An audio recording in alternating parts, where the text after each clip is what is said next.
All right, counsel, are we ready to do the jury yet? Your Honor, we just had a chance to review the interview video. There was one more requested redaction. It'll take me not too long to make, Your Honor. If you would like me to make it now, that way we're ready to just keep going, or we can take a short recess and I can probably finish up in 10 minutes. It's not going to be with our first witness, so I just don't know as far as keeping everything flowing smoothly what the court's preference to do. You don't have anyone that can make it for you while we're. Unfortunately, I'm not the only one with software. Are you going to be doing the opening and directing on the witnesses, or? I'm going to be doing opening, first witness. Mr. Hernandez is going to do the second witness. And then I'll be doing the third with the video. Right, so you said you have it done and completely done and redacted in 15 minutes? Yes, sir. I think 15 minutes should give me enough time to have it redacted. Any other issues before we go off the record?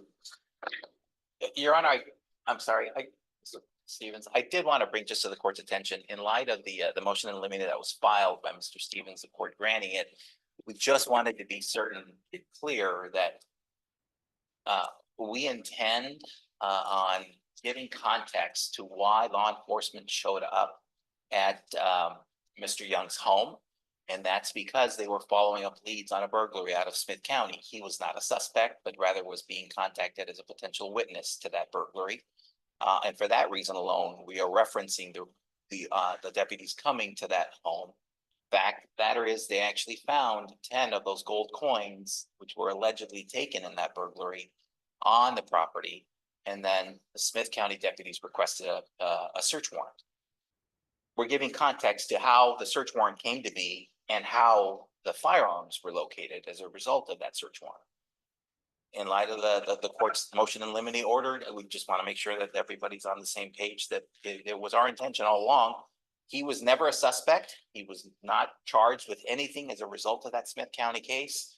But we just don't believe that it would make sense to all of a sudden just pop 2 deputies from Smith County and Van Zandt County and not give it a reason.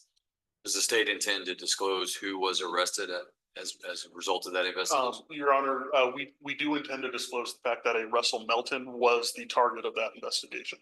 I don't know what the final disposition of Russell Melton was, but I know he was the target of the investigation.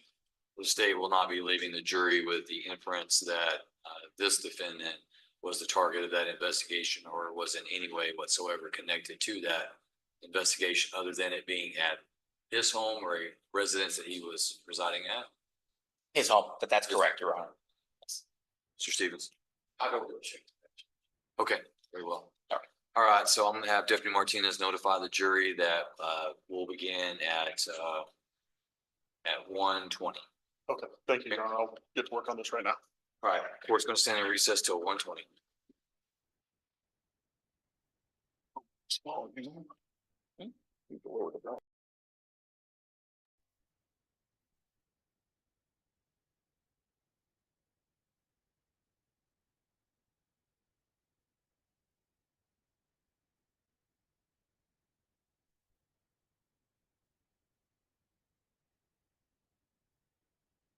I think so, okay. Yeah. Awesome. All right, amen. All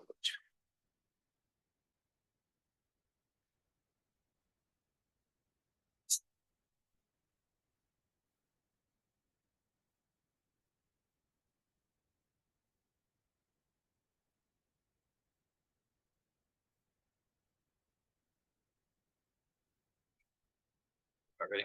Yes, sir. We're all good. Double checked it, so.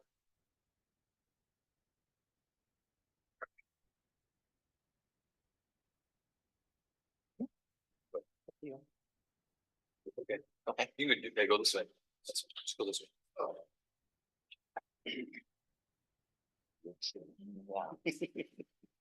Need to do it with somebody else. Okay.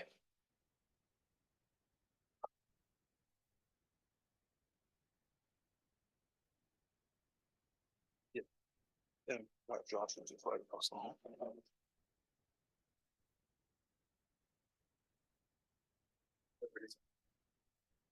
Council, are we ready to proceed? All right, so I'll rise to the tree. Your Honor, will we be swearing in the witnesses then before? Are you asking about voting the rule? Well, How will we? Yeah, we'll do all that. okay.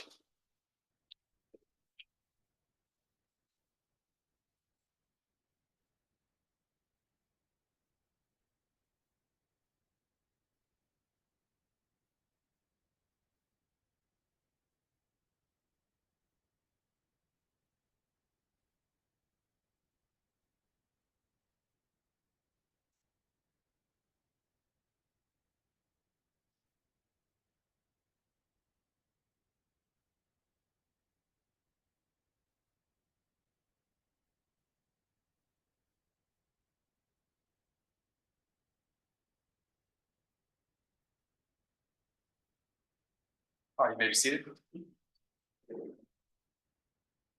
All right, good morning. Good morning. Good afternoon, ladies and gentlemen of the jury. Rarely do I say that because usually we get started in the morning.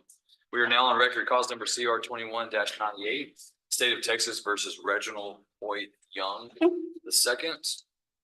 And as I told you yesterday, what we heard do this morning is we would present the indictment to the defendant. And then we'll begin with opening statements and the first witness. So at this time, if Mr. Young, if you'll please rise. Mr. Hartwell, if you will present the indictment to Mr. Young. Yes, sir.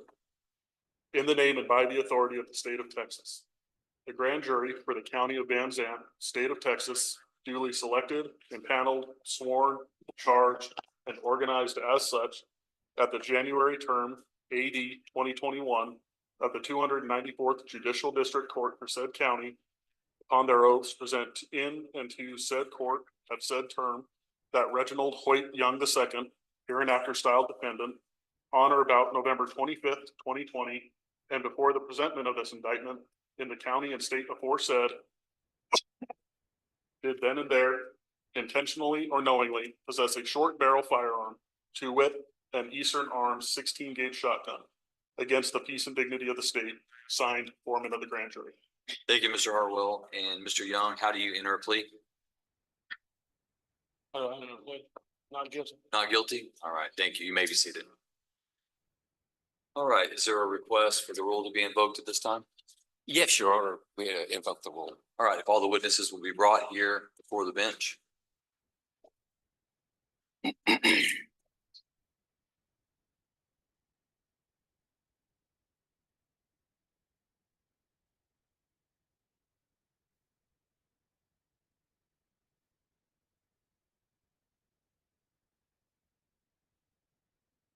All right, witnesses, the rule has been invoked, and in just a moment, you're going to be ordered to leave the courtroom and not re-enter unless instructed to do so by the court or the bailiff. While you're under the rule, you're not to discuss the case or your testimony with any other witnesses or anyone else except the attorneys. You're not to read any report of or comment on the testimony or evidence in this case. Any witness violating this instruction is subject to being held in contempt of court. Do you all understand the rule? All right, if you'll step outside and then wait for your name to be called.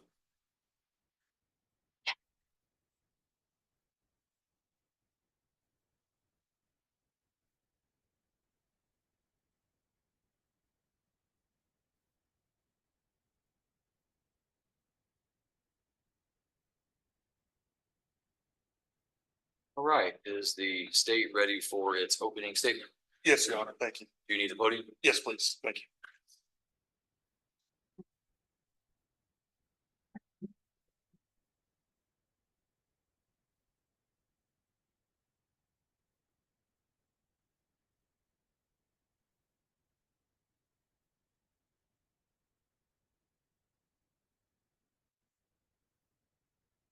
May it please the court, Mr. Stevens.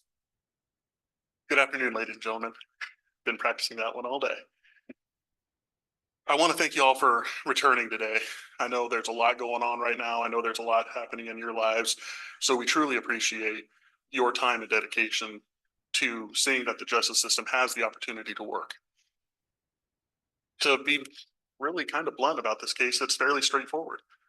On November 25th, you'll hear evidence that Deputies with Smith County Sheriff's Office was investigating another incident that happened in Smith County. You'll hear that Mr. Young was not the subject of that investigation.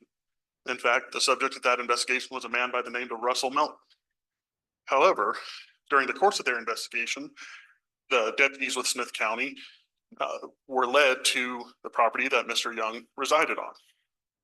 You'll hear that they found some evidence from that Smith County incident on the property. And as follow-up, they got a search warrant and searched the property where they found a sawed-off shotgun. You'll hear evidence that Mr. Young admitted that he in fact did have possession of that sawed-off shotgun. Ladies and gentlemen, by the end of the trial today, tomorrow, we expect that the evidence is going to show that in fact on the property in Van Zandt County where Mr. Young was staying, there was a prohibited weapon, 16 gauge shotgun that was sawed off. And I believe the evidence is going to show to you that Mr. Young was in possession of that shotgun. At the end of this trial, we're going to ask you to find Mr. Young guilty of this offense. Thank you.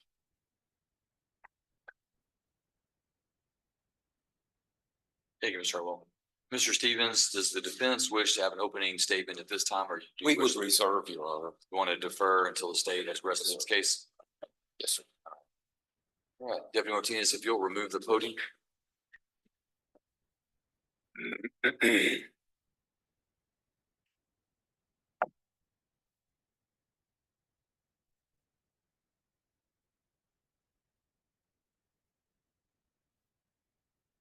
Who does the state call as its first witness? Your Honor, state calls investigator Tim McDonald.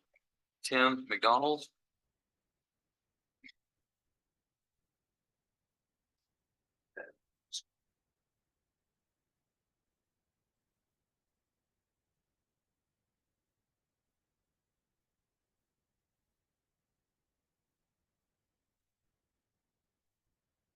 All right, Mr. McDonald, if you'll raise your right hand on the patient oath. Sir, do you swear that the testimony you give to the court today will be the truth, the whole truth, and nothing but the truth, so help you God?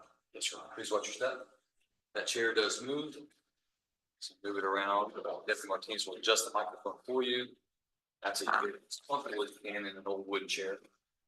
During your testimony, you don't have to lean into the microphone, but you do have to project and speak loud enough for it to pick you up so that everyone in the courtroom can hear what you have to say. Allow the attorneys to finish the questions fully before you give an answer. Of course, my court reporter, Ms. Grisham, is trying to take down a transcript, so it becomes very difficult if we talk at the same time. If an objection is lodged, just stop testifying. The court will rule on that, and it may happen that an emergency vehicle or a loud truck will pass by. If that happens while they're asking questions, they're going to stop, or if you're testifying, stop. Let that sign pass so that we all hear what you have to say. Okay? Yes, Your Honor. All right. Thank you. Yes, sir. Well. Good afternoon, Investigator McDonald. Can you please start by introducing yourself to the jury and spell your last name for the court reporter? Absolutely. Tim McDonald, TIM-McDonald. And I'm Tim McDonald, an investigator with Smith County Sheriff's Office. And Investigator McDonald, how long have you been an investigator with Smith County?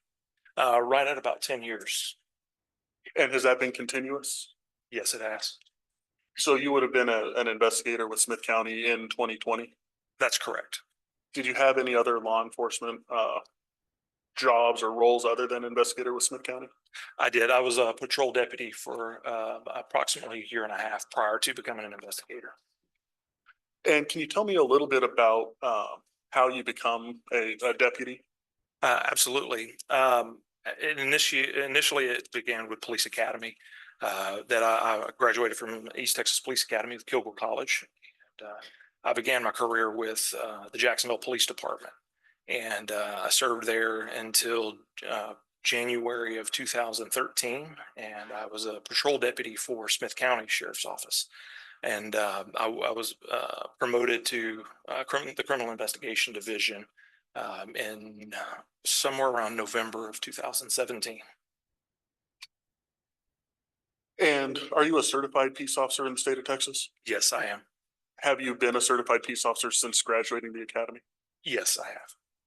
So, and math's not my strong suit. Help me out with exactly how long have you been a peace officer? Since 2009, without having to math myself. And tell me a little bit about the academy. What is the academy for? Yes, sir. The police academy is a basic introduction to law enforcement. It's school that all Texas peace officers have to complete prior to being certified.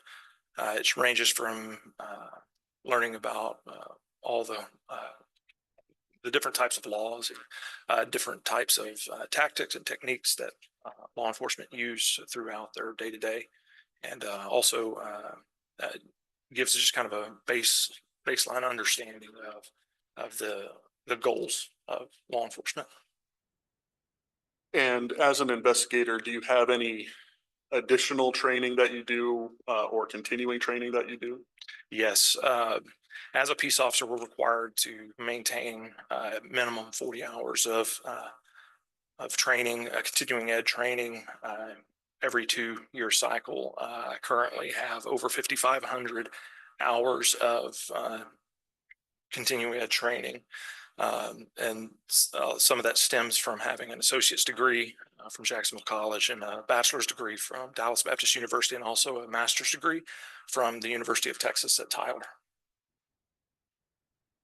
And Investigator McDonald, I want to take you back to November 25th of 2020. Do you recall that date? I do. Were you on duty on that day? Yes, I was. What was the function of your job that day? I was a criminal investigator. And were you conducting any kind of an investigation? Yes, I was. Without going into too much extraneous detail, can you tell me what the basics of that investigation was? Yes, we were investigating a burglary that took place in Smith County. And was the subject of that investigation an individual by the name of Russell Melton? Yes, it was. At some point, did your investigation lead here to Van Zandt County? Yes, it did. Where in Van Zandt County did your investigation lead to? Is it okay if I reference my report for the address? Would referencing your report refresh your recollection? Yes, it would. Go ahead.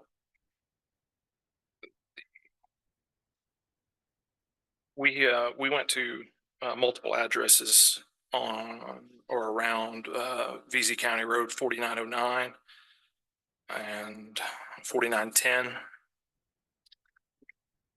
And at some point, where was the end point of the Van Zandt County part of that investigation? For me, it was that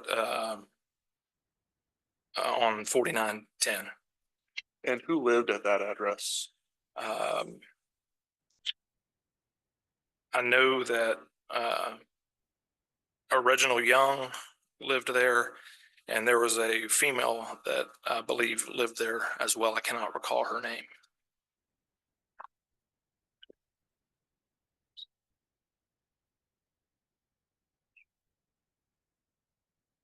And at that address, was that the address that you went to? Was that in Van Zandt County in 2020? Yes. And you mentioned a Reginald Young lived there. Do you see him in the courtroom today? I do. Can you please describe what he is wearing and where he is seated? He's seated at the table there, and he's wearing a light blue shirt. Your Honor, may the record reflect this witness has identified the defendant as Reginald Young? The record will reflect that this witness has identified the defendant in this case, Reginald Hoyt Young II. And when you got to that property, what was it that captured your attention there? There was a vehicle there that we were searching for that belonged to a Michael Ward, I believe his name was, and we came upon it. So that's what brought us to that location. And at some point, did you find Michael Ward? Yes, we did.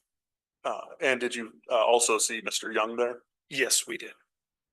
Can you tell me a little bit about how the case developed upon arrival? We were able to locate some of the evidence directly related to our burglary in Smith County on that property. As a result of finding some of that evidence, what was the next step that you took? The next step was to generate a search warrant for the property to search for more evidence in our burglary that occurred in Smith County. And can you kind of describe that property for me, like buildings, vehicles, things like that? Yes, there was on that property, there was a mobile home. There was an RV parked and set up very close to the motorhome or the mobile home. There was a Mustang that we already discussed, and there was also an orange, I'd say a mid-sized SUV, Dodge Nitro. And were you able to determine, you said a mobile home and an RV, were you able to determine who lived in what area? Yes, we did. And were you able to determine where Mr. Young lived? Yes, we did. Where did he live? Mr. Young lived in the RV that was next to the mobile home. And throughout this process, did you ever notify Van Zant County law enforcement? Yes, as a common courtesy, we did. And what was their response to being notified? They arrived on scene shortly thereafter. And you mentioned earlier that you got a search warrant put together. Were you able to execute that search warrant? Yes, we were. What was found as a result of the search warrant? We located a firearm that was found to be a violation of Texas law.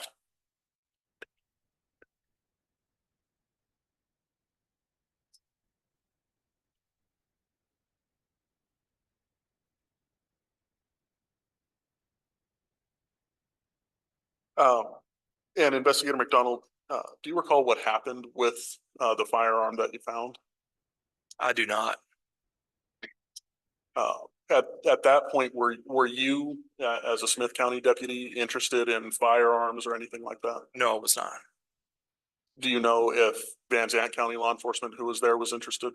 I believe they were.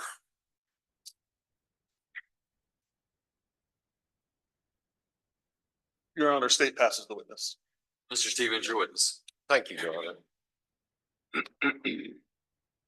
Investigator McDonald, I'm Bill Stevens, going to ask some questions. If I don't make myself clear, just please stop me, okay? Yes, sir. Thank All you. right.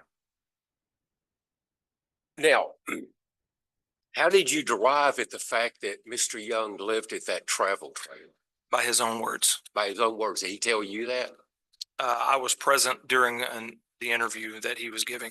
Okay, did y'all, when you searched the property, did you find his clothing, shoes, clothing, underwear, things of that, like that in the travel trailer? I don't remember exactly what all was found. I remember we found other evidence. It's been 4 years since that day, so I'm not quite sure exactly. Other than his statement, was there any evidence that you found that tied him to that travel trailer? Yes. What was that? His vehicle parked. His vehicle? His vehicle was parked in the vicinity. Okay, so because his vehicle's parked there, that means he lives there? And his own testimony.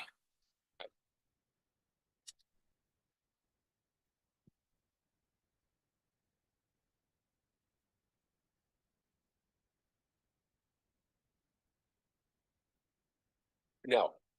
Your investigation, he was not the target of your investigation, correct? That's correct. Okay. He was not. And to your knowledge, was he arrested for anything other than the sawed-off shotgun?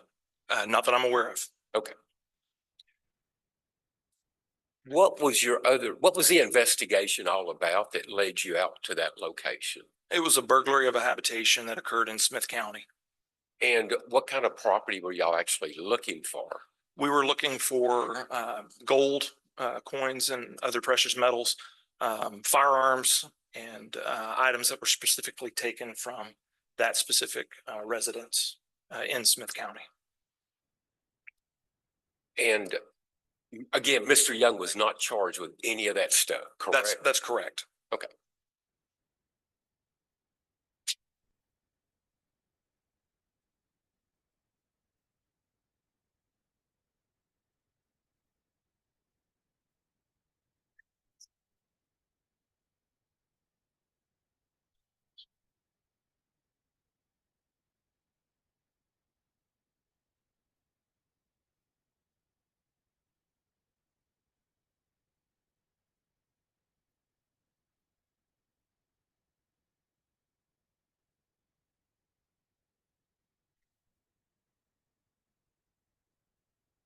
I'll pass the witness, Your Honor. Chartwell, your witness.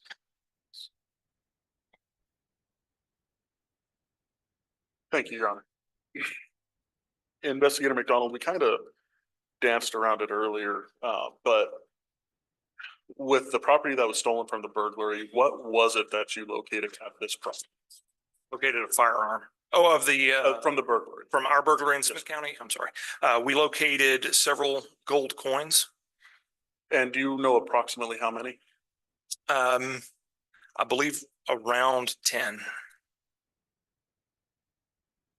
And where did you locate those? We located those inside the orange Dodge Nitro. And that's the Dodge Nitro that you said belonged to Mr. Young? That's correct.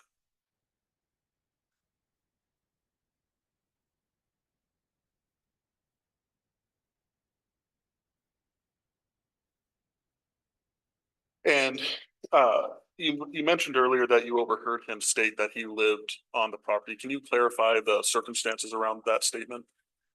Yes, he was willing to speak to detectives and other officers there. And while he was talking, he advised that the the RV travel trailer was where he resided.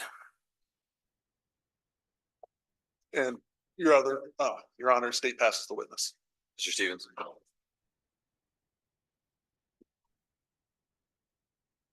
Investigator, who was it, the Dodge Nitro titled in? Whose name was it titled in? I'm not sure who it was titled to. Well, did you run a report on it? I'm sure somebody did. That was not my part of the investigation.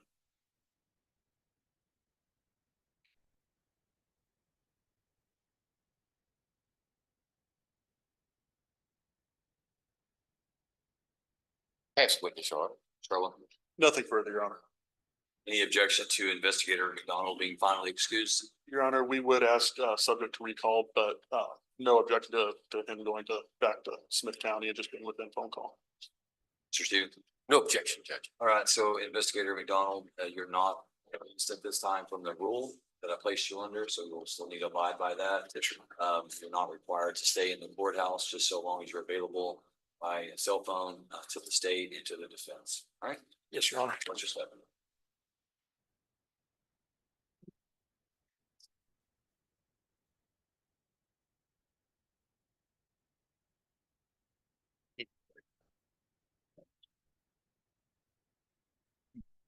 Does the state wish to call another witness? Yes, Your Honor, the people will call Lieutenant Bob Keltner. Lieutenant Keltner.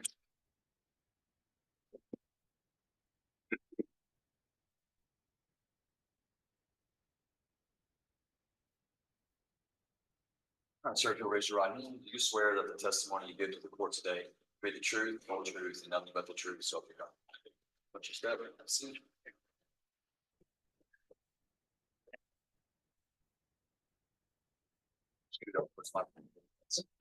Through your testimony, supporting that you speak up loudly and clearly so that everyone can hear what you have to say. Allow the attorneys to finish their question before you start speaking, so we're not talking at the same time, which makes it difficult for my court reporter and for everyone to hear. If an emergency vehicle or loud truck passes by, it causes make it difficult to hear, to stop testifying. The attorneys may even stop asking their questions. Okay. Mr. Hernandez. Thank you, Your Honor. Good afternoon, Lieutenant. Would you please introduce yourself to the jury by stating your full name and spelling your last name for the court reporter? Good afternoon. I'm Robert Aaron Keltner, Keltner. I often go as Bob.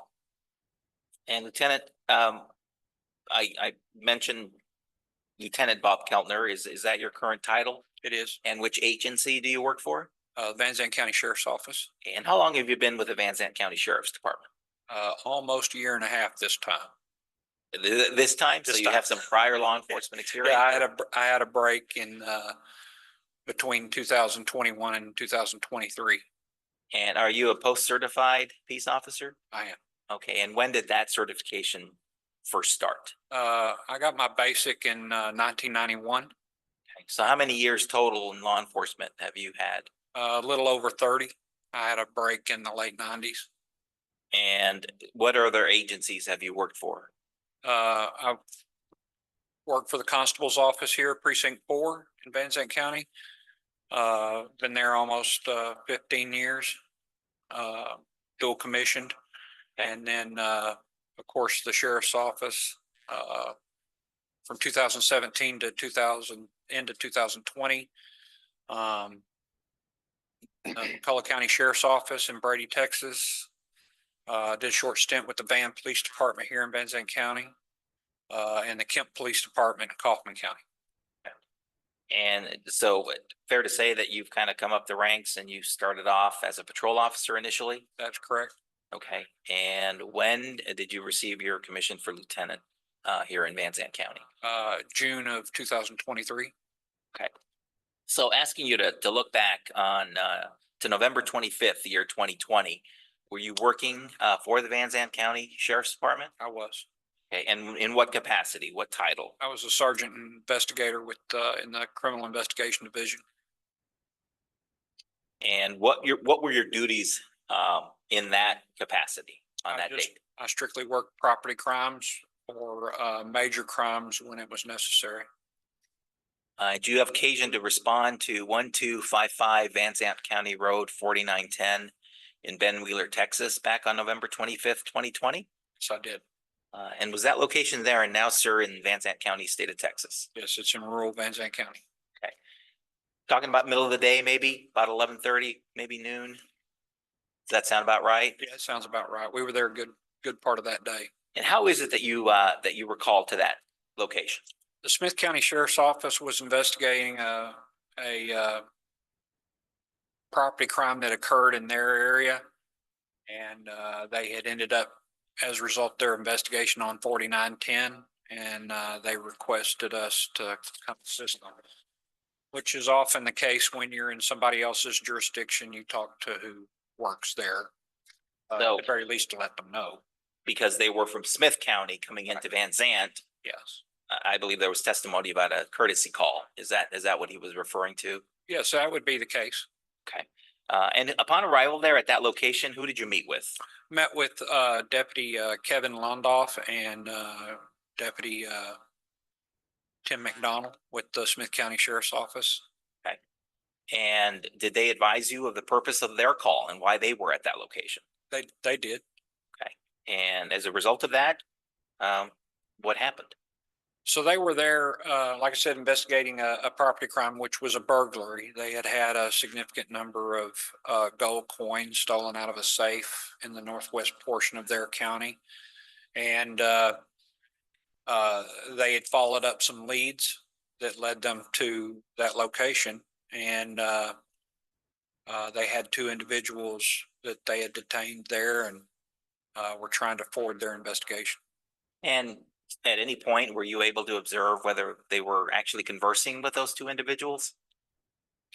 I believe so. They were talking Okay. to those folks. And one of those individuals, do you see that one of them here in the courtroom today? I do. Do you see Reginald Young, the second, here today? Yes, sir. Would you please describe where he is seated and what he is wearing? He's seated here next to his attorney in a button-down shirt with his glasses on. Your Honor, I'd ask the record to reflect identification of the defendant by this witness. The description is a button-down shirt with glasses on, sitting next to an attorney. I'm not sure that that's a sufficient identification. Because they're both wearing button-downs, they're both wearing glasses. Okay. There's no presumption that one's an attorney over the other. Okay. Do you see somebody wearing a suit? Yes, I do. And who is that? Do you I know? would assume that is his defense attorney. Okay, and the person sitting to his right. It is Reginald Young, a person I know as Reginald Young. Okay, you know him as Reginald Young. Yes. At this time, I'd ask the record to reflect identification, Your Honor. All right, record will reflect that this witness has identified the defendant, in this case, Reginald Boyd Young II. Now, Lieutenant Keltner, I'd like to ask you about body worn cameras going back to November 25th of 2020. Were those in use at the time by the Van Zandt County Sheriff's Office? I believe that I had one issued to me there in that time. Yes. Okay, and do you recall if that body worn camera was used by you on that date when you responded to that call? I don't recall. We were leading up to the transition from one administration to the other. I don't remember whether I'd turned it in or whether I was wearing it that day. And do you recall anything about CID and whether or not there was a policy as to whether body worn cameras would be worn by those investigators? I don't recall a policy requiring CID to wear them at that time. Okay.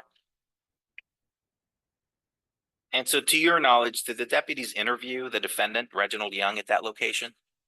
I know that they did talk to him, yes. And as a result of that investigation, do you know if any of the alleged stolen property was found on scene? As I recall, he did not consent to a search, so they were required to get a search warrant to advance their investigation there. And was a search warrant obtained to lawfully conduct a search on that property? It's my understanding that the Smith County Sheriff's Office, those deputies that were out there had obtained a search warrant for that location, yes. And did you participate in any way with the processing of that area after the search warrant was signed? Oh, yes, I assisted with searching a vehicle and other locations, yes.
I may approach the witness, Your Honor. You may.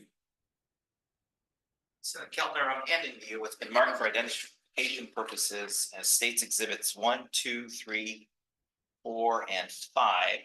Without actually displaying them to the jury, I'd ask you to take a look and see if you recognize those.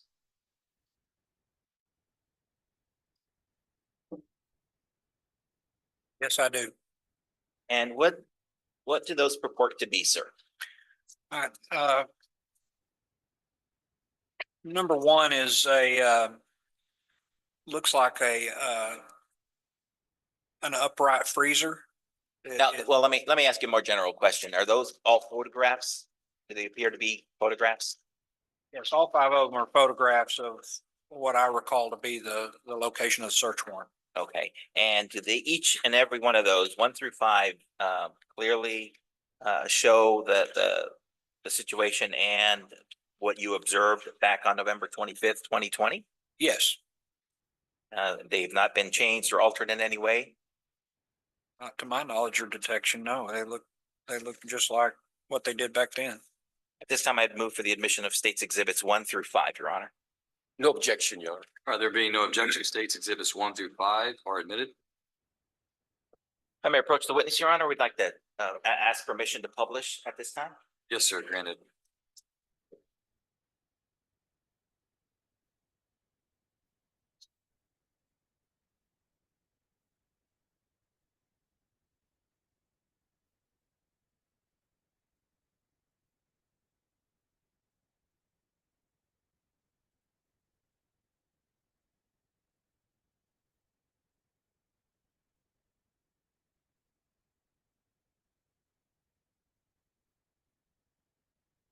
And Mr. Alternate, sir, Mr. Alternate, if you want to, you're welcome to bring your chair out. You can slide your chair out here so that you can get a better view so that you're not having to crane your neck up. Deputy Martinez, if you'll help me.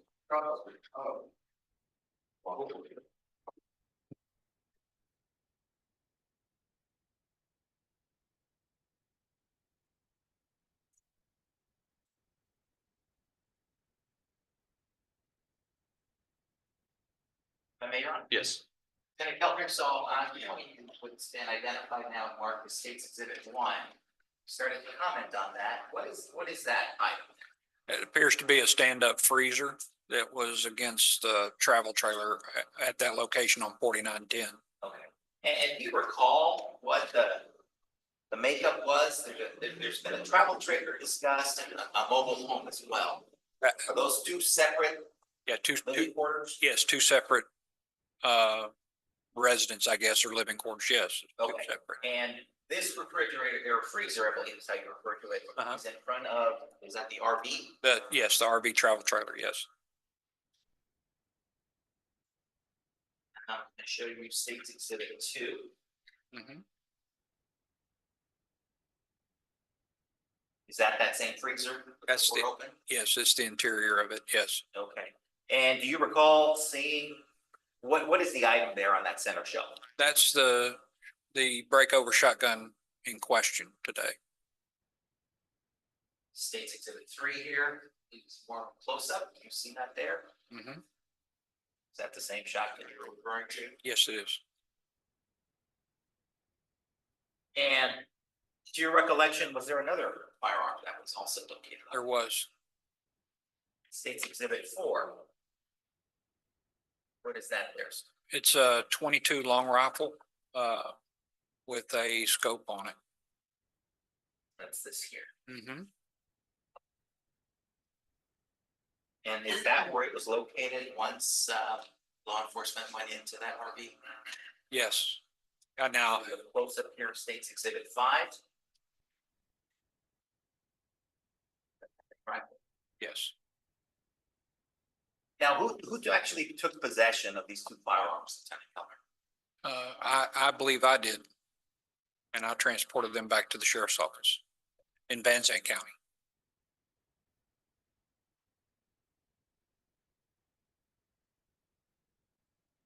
Back on State's Exhibit 3.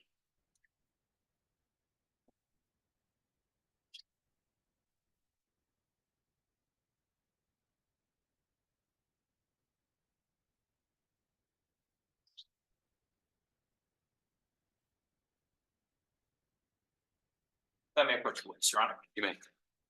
Lieutenant Keltner, I ask you just to take a quick look and make sure that this item is safe. Ask you to identify it, please. Okay, it is safe. This is a breakover shotgun that has been had the stock removed and the length of the barrel, or a length of the barrel.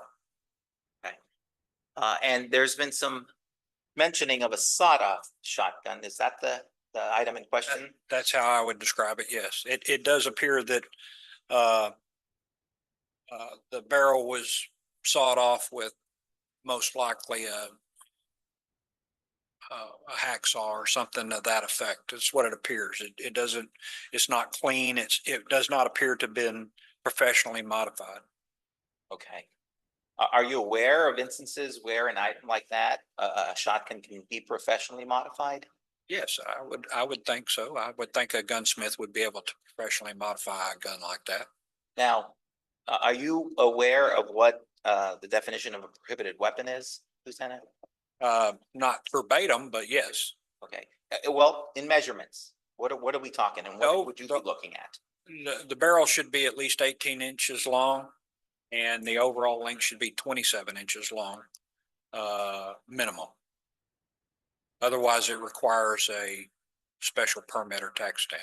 And that's actually the item that was recovered from Reginald Young back on November 25th, 2020. That is correct. Does it appear to have been changed or modified in any way other than the identifying information that's attached to it? No. Your Honor, at this time I move for the admission of State's Exhibit 6. Objection to state 6.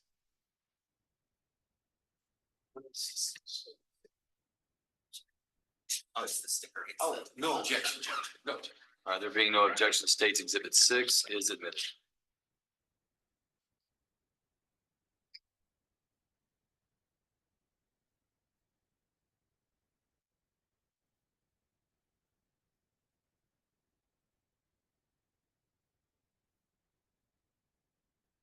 Deputy Martinez, will you get this from Lieutenant Hilton?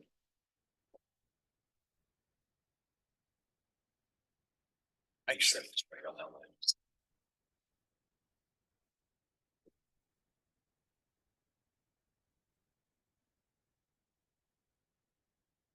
Let me approach the witness, Your Honor. Yes, sir, you mean. Lieutenant Keltner, I'll ask you to take a look at what's been marked for identification purposes as State's Exhibit 7. It's a box currently there. Can you take a look to see if it bears any identifying information? It does. And whose name appears on that box? My name appears on it. Okay, and do you know when that box would have been put together in that fashion? Well, I collected it on November the 25th, 2020. I did not box this particular piece of evidence myself. Okay. But you actually brought an item from Mr. Young's residence back to the sheriff's department. That is correct. At this time, I'd ask you to go ahead and break the seal on the box and then look at the contents without actually pulling out that item. The seal is already broke on it. Okay? Does that look to be fairly the same item that you recovered back on November 25th, 2020? Yes. Has it been modified, changed in any way? It appears that the scope has been removed from the top of the rifle. Okay. This is my handwriting on the tag. If you wouldn't mind just taking a quick look and making sure that it is safe.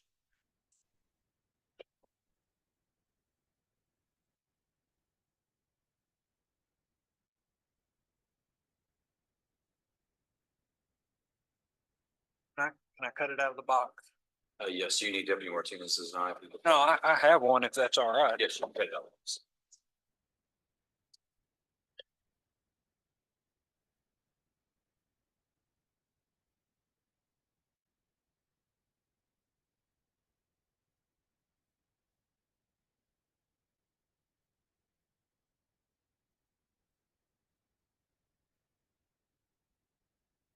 I believe the weapon is safe.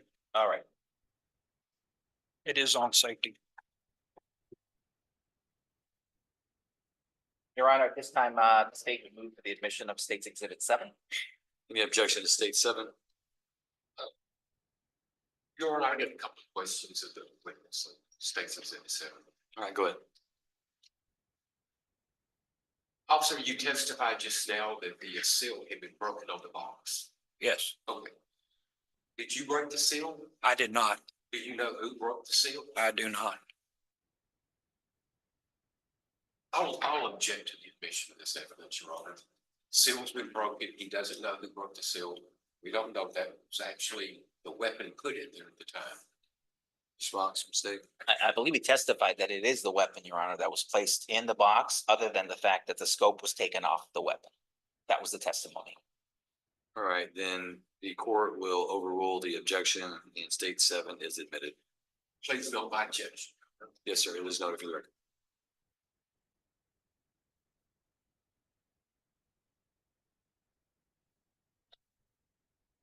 If I may approach the witness, Your You Honor. may. Seal it up.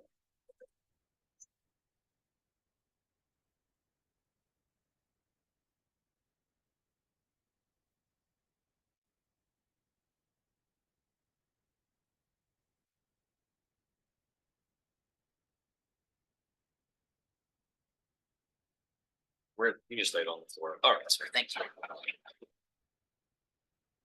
Now, Lieutenant Keltner, I'll make reference back to State's Exhibit 6, but it has been admitted there.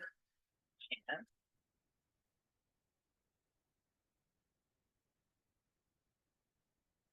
handing you a standard Stanley 12-foot measuring tape. Okay. You testified to the fact that there's a certain length that you're looking for and what qualifies as a prohibited weapon. What was that number in terms Anything of under barrel 18. length? Anything under 18 inches. Would you please take a moment and measure the length of that barrel there? Shows a 16th over 11 inches. So that's almost 11 7 inches. inches. Yeah, 11 inches and a 16th. And it should be 18 inches. So it's well under. 7 inches. Yeah. I think even I can do that math. Uh, All right. And then you also stated that there was a overall length that you're looking at. of 26 inches. And would you please just take a moment and measure that?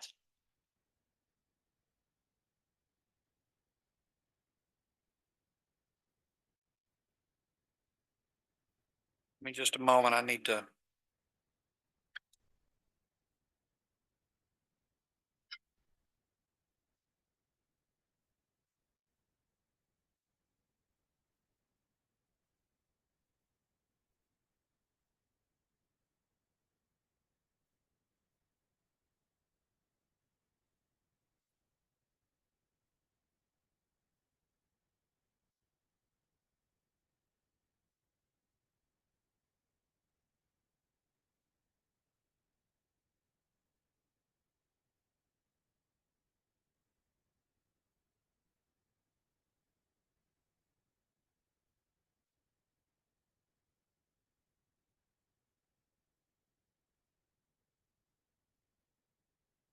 Overall would be approximately 19 and a half inches. And where does that compare to what the law would require It'd be 7 inches under as well? as well. If I may approach, Ron.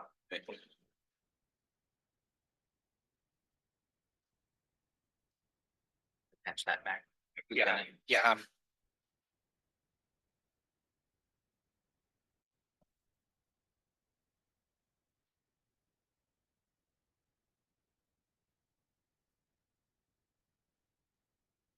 All right, Lieutenant Keltner, let me ask you, do you recall meeting with the defendant Reginald Young on December 4th, the year 2020? I do. And where did that meeting take place? At the Van Zandt County Sheriff's Office. And you had a conversation with him. I did. Who else was present in the room other than yourself and the defendant? Special Agent Josh Petrie with ATF. Mr. Hernandez, I'm gonna allow the alternate. Yes, please. Seat back there. I don't want him to feel like he's on trial.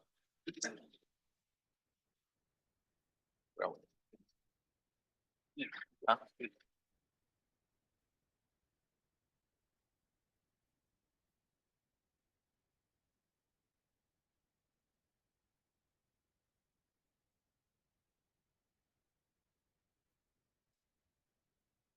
Good. Sorry. Thank you, sir. And so you said it was yourself, Josh Petrie with ATF, and Mr. Young. That's correct. Okay. And do you recall if he was advised of his Miranda rights on that date? He was. Okay. And was that in a matter of just spoken word, or did he have an opportunity to review a formal advisement form? Agent Petrie advised him orally and then referred to a written document advising him of his rights. And the defendant signed the statement He did. indicating he knew what his rights were and he was waiving them? That's correct.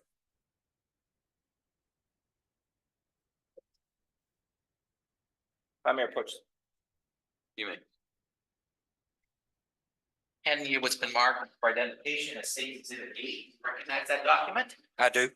And does it bear any identifying information on it? It has Reginald Young's name and his signature, and it has my name and signature and the date and time. And is that the form that you were just talking about where he was advised of his rights and then waived those rights and signed the document? Yes, sir, that's That correct. form appeared to have been changed in any way or doctored? It does not. Your Honor, this time I move for the admission of State's Exhibit 8. No objection. There being no objection, states 8 is admitted.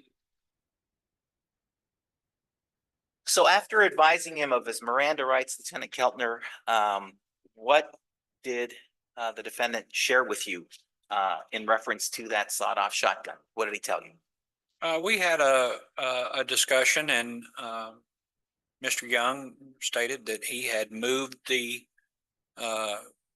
sawed-off shotgun from his vehicle to the freezer that's in the photograph. And at any point, did you have any conversation regarding where he lived or who actually lived in that RV or? I don't, I mean, that's where he was living. Yes. I mean, I don't recall whether it was during that interview or not, but the RV where that upright freezer was and where the 22 long rifle was recovered was where he was living.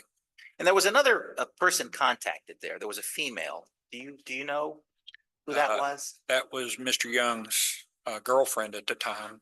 Okay. And so both were there on property when you arrived. Yes. Now, specifically as to the sawed-off shotgun, you made reference that he took it out of the vehicle. Do you recall a conversation regarding the rifle that's been admitted as states 7? Yes, we talked about the rifle. And what did he say about the rifle? I believe that he had said that he had shot the rifle to eliminate varmints or rodents around his residence there. Did you mean that or take that to mean that he knew he had both weapons on his property? Absolutely. Was there any hesitation on his part when he talked about how that sawed-off shotgun got into the freezer?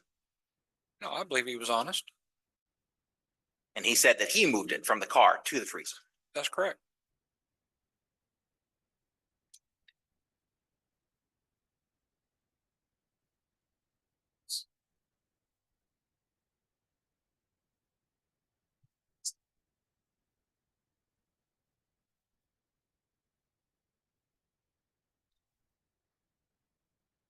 I have nothing further, Your Honor. I'd pass the witness. Thank you. Mr. Stevens, your witness.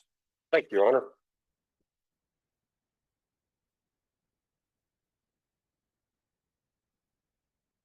Lieutenant Keltner, I'm Bill Stevens. I'm going to ask some questions. If I don't make myself clear, just please stop and let me know. Okay. So when you went out to the property, did you personally search the travel trailer? I don't recall searching the interior of the travel trailer myself. Okay.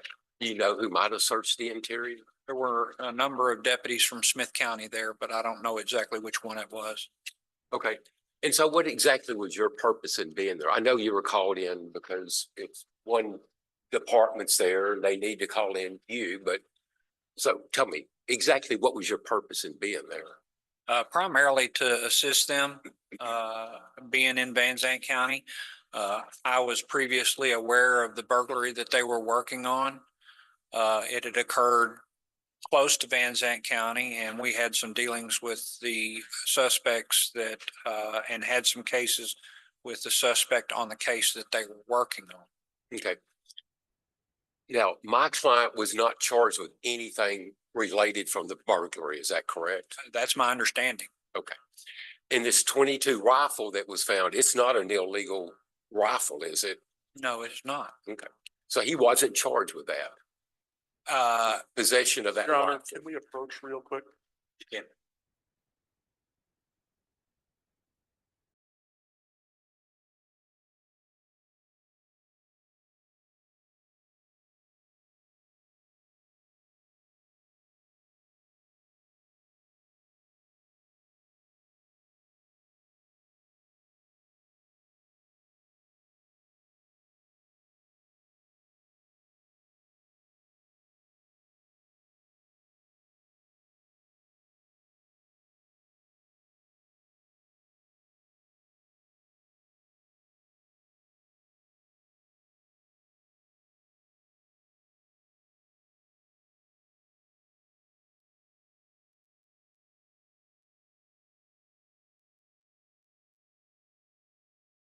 Your Honor, I'll withdraw that last question.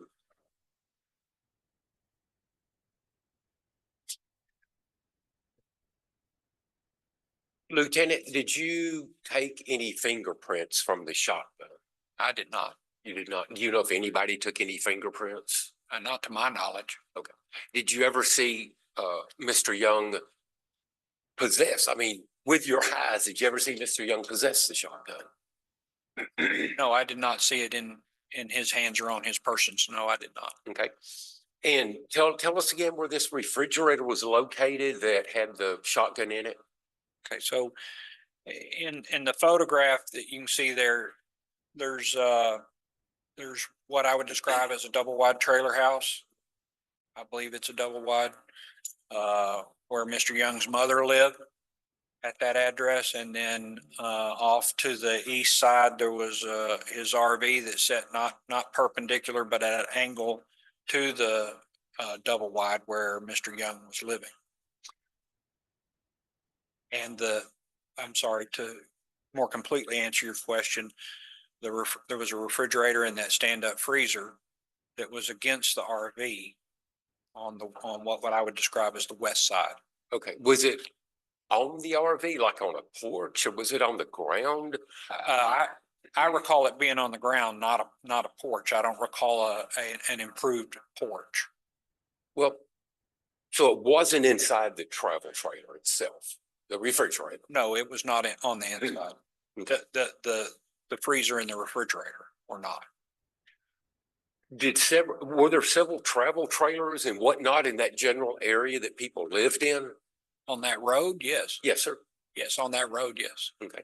And how about on that particular property where you were? I don't recall any other structures besides the travel trailer RV and the double wide. I do recall there being a shed on the west side of the property. But I don't recall anybody living in there. I believe it was for storage. Do you recall a building or a house being tore down at the time you were doing your investigation? I think that the storage building may be what you're referring to, but I don't remember it being tore down. In the process of being demolished? I suppose that's possible, but the structure appeared to be erect at the time. I don't recall it being. Okay. I mean, it's not like it was in pieces or anything. I remember it having 4 walls and a roof and having a number of items would appear to be in storage inside of it. Okay.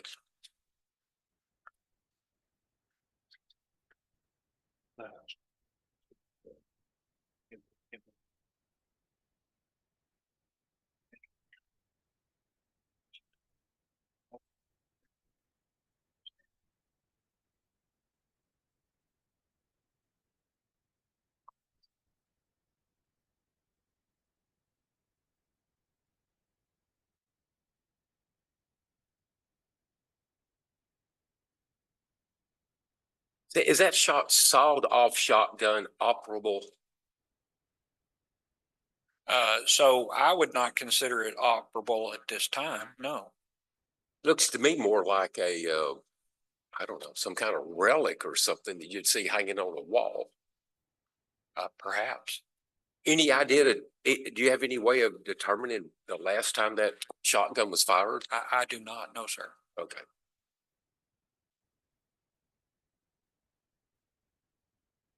Did you go inside the property? I think you answered that. I want to ask you one more time. Did you go inside the property, Okay. I mean, the travel trailer?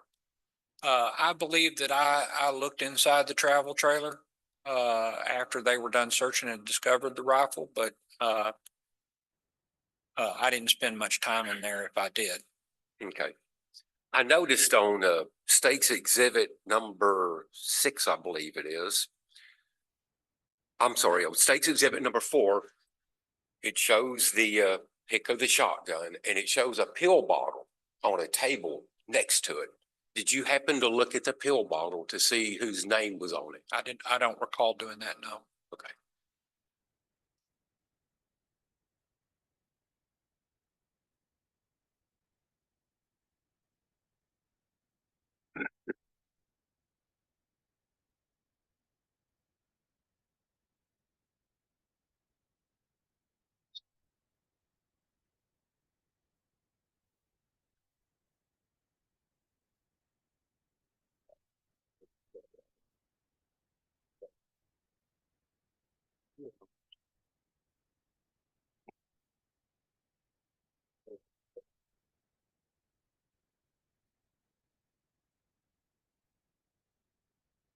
Pass the witness, Your Honor. Hernandez, your witness. Thank you, Your Honor. Lieutenant Keltner, in your 30 years of law enforcement experience, have you ever followed up and asked that an item be dusted for fingerprints if the suspect had admitted to possessing or moving the item? Oh, no, sir, no. And in this instance, did you feel it necessary to dust the sawed-off shotgun for fingerprints? No, sir. Why not? Because possession was identified. It was not necessary to find an unknown person, you know, as to who possessed it. Did he in any way admit to ever having touched it? He did admit to touching What, it. what did he say? He said he moved it from his vehicle to the location where it was discovered, In the freezer? in the freezer. I don't recall that he said it was a freezer, but he moved it out of his vehicle to that location. Now, counsel asked you about a relic. In your 30 years of law enforcement, maybe even longer, have you ever come across an item that in your mind was a relic? I would say yes. How would that item appear to you? As an example, I guess the weapons and anything else that would be of age could be in a various degree of condition. Mhm. Some things are in better condition than others. As an example, I've been to a gun store where they had a weapon that was documented to have been produced during or shortly after the Civil War. It was sold to the United States Army and it had returned to the manufacturing plant to be modified and then had returned to service. And somehow it ended up as in private ownership. And I would say that that's a relic or an antique, but it was still in serviceable condition and it had paperwork to go along with it. Is it fair to say that the term relic would make you think of something being hung on the wall? I would think of it that way. Yes, It may have a plaque identifying dates of service. very possibly. It would have paperwork for its authenticity. Yes. Counsel also asked you about whether that sawed-off shotgun is operable. What would it take for it to be operable? Simply sliding a firing pin into position and loading it. How long would that take to slide that firing pin? Just a few seconds.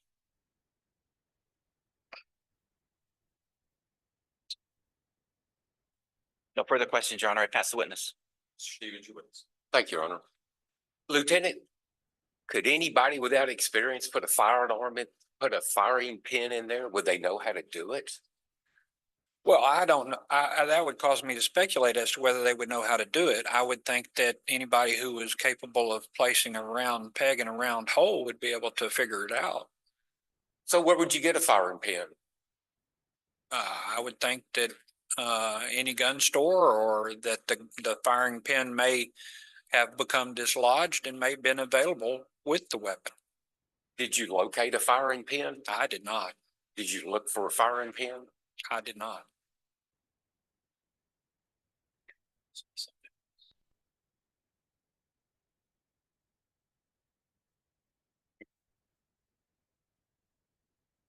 Pass the witness, Your Honor. No, nothing further, Your Honor. Objections. Excuse. Your Honor, we ask that he remain subject to the rule. So follow that. Without, it's subject to recall like the state. Okay, so I can go vote? Yes, you can go. Okay, all right. Thank you very much. You're free to go about your job. Just know that they call you, they can store in the rule not to discuss the case or discuss it with anyone else with the testimony or neighbor. Very good. I'll keep myself on. What's your step? If I may approach the bench, Your Honor.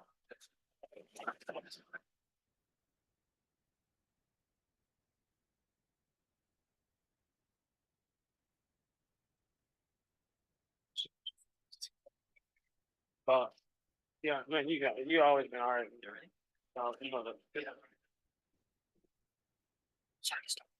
Say, no, any additional witnesses? Yes, Your Honor. State calls Agent Josh Petrie.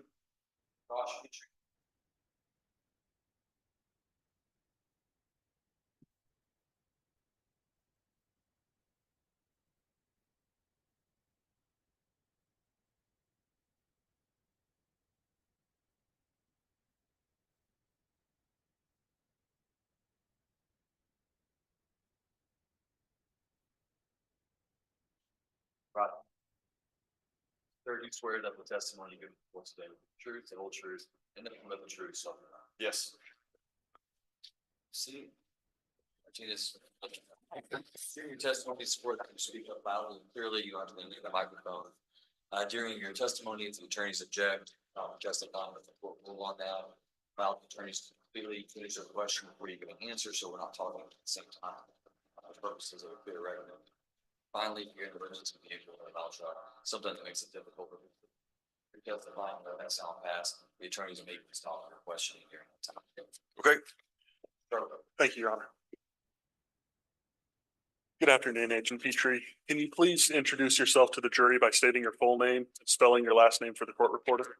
My name is Joshua Petrie, Petree. And can you tell me what you do for a living? I'm a special agent with the Bureau of Alcohol, Tobacco, Firearms, and Explosives. What does somebody have to do to become a special agent with the Bureau of ATF? Well, we investigate federal crimes. So typically, like I have a bachelor's degree. I was a police officer prior to. And so it's there's different paths, but typically you're prior law enforcement before you become a federal agent. So starting kind of with your education, what do you have a bachelor's degree in? So I have a associate's degree in criminal justice, a bachelor's degree in criminal justice, and a master's degree in business administration. And about how long did it take you to get those degrees? Long time, approximately 10 years. I was a police officer while I was also going to graduate school. And where were you a police officer at? University of Texas at Tyler. And to be a police officer with UT Tyler, did you have to be a certified police officer? Yes, I went through the UT police system in Austin, Texas. Can you tell me a little bit about that system? It's a 6-month training, typical police academy where you're learning policies and procedures, state penal codes, arrest techniques, driving techniques, shooting, hand-to-hand techniques, various generalized law enforcement. And about how long were you a police officer? 4 years. And is it at that point after your degrees and your experience as a police officer that you applied to be with the ATF? It took me 4 years to be hired. So while I did an internship with ATF when I was going to UT Tyler on my undergraduate degree. Knew that was my goal, became a police officer to gather the experience. The hiring process was approximately 4 years. Can you describe a little bit about that process? Process of being hired? Yes, sir. It's very stringent. Typically, ATF has 2,500 federal agents throughout the United States. It's always been about that size. Our attrition is usually people that retire. It's approximately 100 agents a year. They open up the vacancy announcement, which is the generalized open application process. Typically 5,000 to 10,000 people apply. They hire about 100 a year. So it's very, very stringent. And once they hire you, can you tell me a little bit about that process? Yes. So they sent me to Tulsa, Oklahoma. I got the duty agent phone call that said I was being hired and went to Tulsa, Oklahoma, worked there for approximately 6 months till I was assigned an academy date. ATF attends a training academy in Glencoe, Georgia. It's also where at the time, Border Patrol, U.S. Marshals, Customs, Secret Service, a lot of your federal agencies have combined training at this one facility in Glencoe, Georgia. And so would Glencoe be kind of the equivalent of like Quantico for FBI? Yes. And can you tell me a little bit about your experience at Glencoe? Sure. The entire training process there was approximately 6 months. Half of that was a generalized investigator training for those that basically didn't have law enforcement prior to. It taught you the laws and procedures and techniques of investigation, typically, because we are criminal investigators. And then the second half was more specific towards what we deal with as ATF agents: alcohol, tobacco, firearms, explosives, commercial arson, stuff more specialized towards what ATF agents do in general.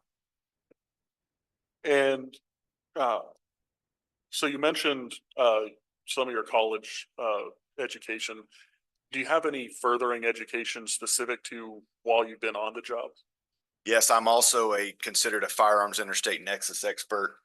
What that means is I'm an expert and have been declared expert in numerous courts throughout the country of identification of firearms, the markings, where they're made, when they're made. I've toured numerous manufacturing facilities throughout the United States.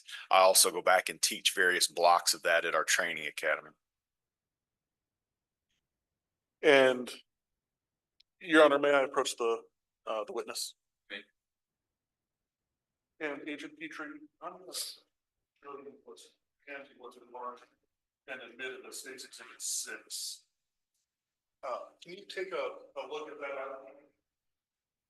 Yes, Can you describe what that item is? this is a weapon made from a shotgun. It can be classified in two different manners. Weapon made from, because lawfully to possess firearms like this, they have to be an overall length of 26 inches. And or the barrel has to be at least 18 inches long because it's a shotgun. And it's obvious that this one has been shortened on both the buttstock and the barrel. And would you classify, so that appears to be a modified shotgun? Yes, it originated its life as a shotgun that people would fire from the shoulder, typically for hunting of birds or things of that nature. So in your training and experience, does that appear to be a prohibited weapon? Yes, And is that due to the length?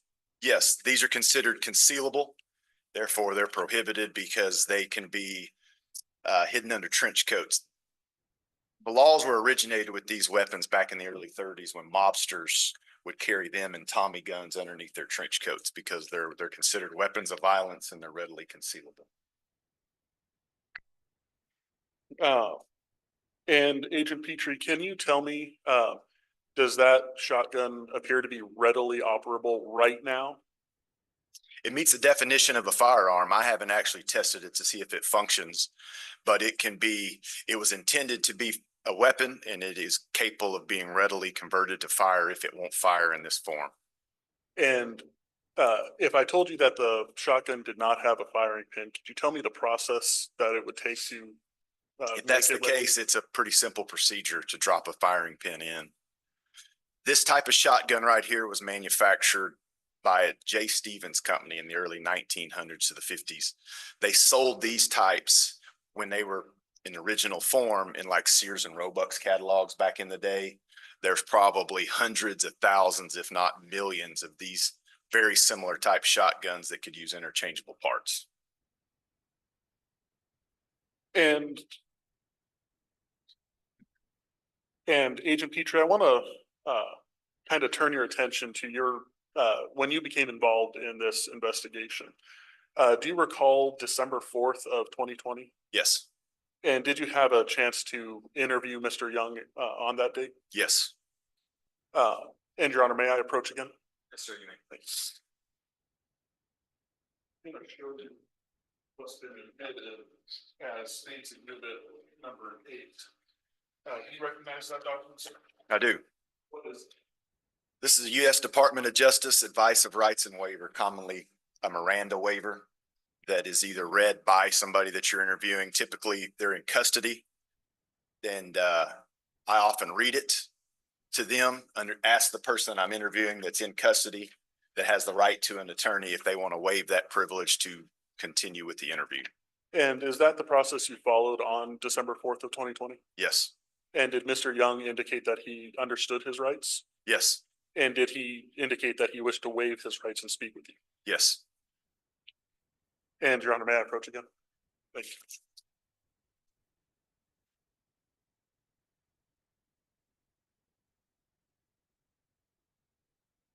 And do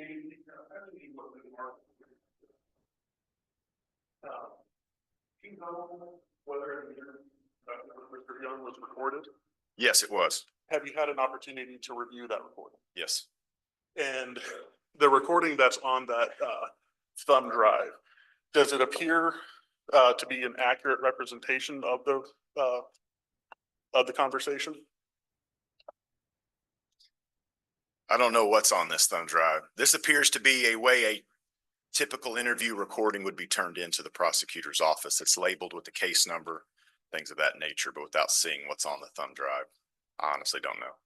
And, Your Honor, at this point, the state would request, to give Agent Petrie a chance to, view the thumb drive to, make sure that it is in fact the interview that he conducted. What's the video? The entire video is about 15 minutes, Your Honor. All right, we're just gonna stand in recess for 20 minutes to allow the witness. Take the content on State's Exhibit 9. You are reminded that you've not heard all of the evidence in this case, not received the court's instructions on jury charge, and you've not received closing arguments, you've not discussed this case one another or anyone else, okay? So you're not required to stay in the jury room, go outside, take a break, welcome to do so. It's 20 till 3, so let's make sure that we're back in the jury room, no later than 3 p.m. to make sure. Okay. All rise.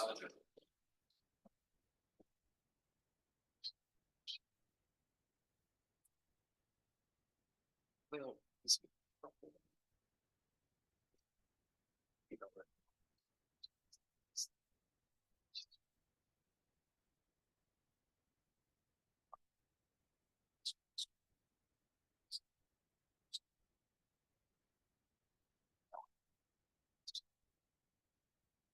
It's not. To comment on it. court's in recess.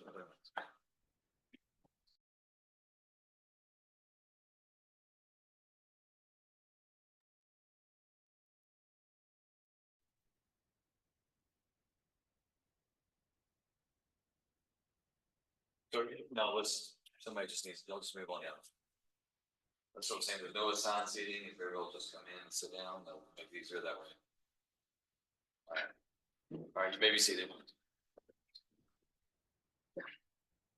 All right, welcome back, ladies and gentlemen. We're back on the record, cause number CR 21-98, State of Texas versus Reginald Hoyt Young II. Record reflects that the attorneys for the state, attorney for the defendant, and the jury is present.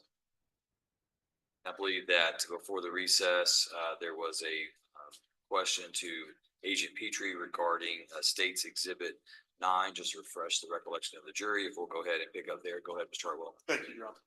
And Agent Petrie, have you had an opportunity to view the video, that's on State's Exhibit 9? Yes, And, does that video appear to have, some muted portions? yes. What is your understanding of those muted portions? Parts of my conversation with Mr. Young involved things not relevant to this particular criminal investigation. And other than those portions, is it a true and accurate copy? Yes, Your Honor, offers State's Exhibit 9, with agreed redactions. Any objection? No objection, Your Honor. We've reviewed it. Okay, then State's Exhibit 9 is admitted. And Your Honor, permission to publish to the jury. Granted. And Your Honor, the alternate would. Yes, sir. If you want to move out, you can, or if you just want to turn your chair and slide it back, if that's fine. Just whatever is most convenient for you. Yes. And if you could probably roll that cabinet back too, Mr. Harwell, if you want to. There's still room.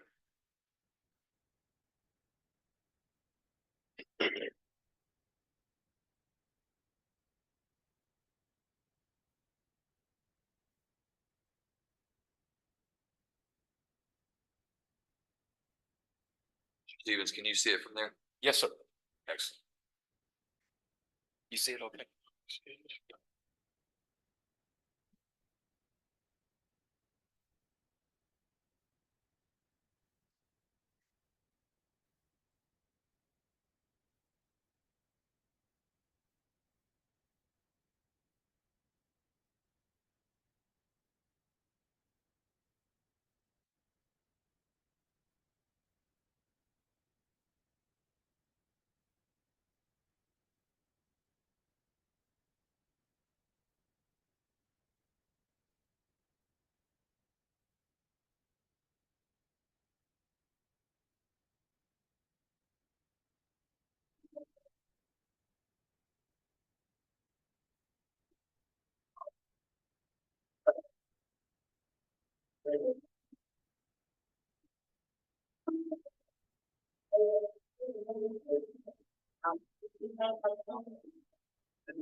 Are you ready for the PRI? Let me read this, you know, during that, I've got to read the right, you have the right to make a stop. Anything you say, the court, you have the right to talk to a lawyer before asking any questions, you have to lawyer with your questions, you cannot order a lawyer from getting a lawyer for your question. You got to answer the question outside of lawyer's question, you have the right to stop answering. Don't ask the question. All right. If the waiver that you have read is right, by me, you understand them, this time we will answer the question about lawyer presence. No problem, you're correct, it may be, no pressure force, anytime you get you. All right. But I got back down, but that.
Where did you get locked up at?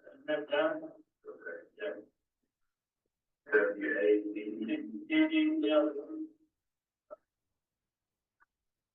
Oh, have you ever had a fire? I know somebody who has looked at it.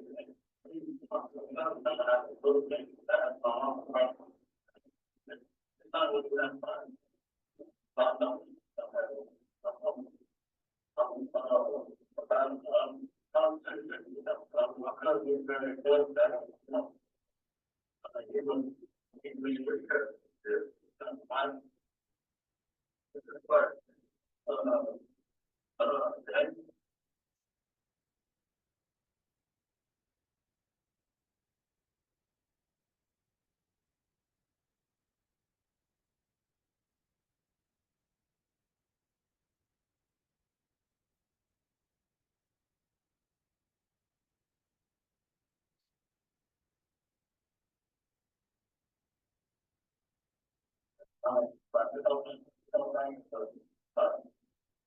I don't know exactly what's going on. Because I was at my house, taking the old my truck, and I had that on my front seat, really wasn't my girlfriend, thinking about that.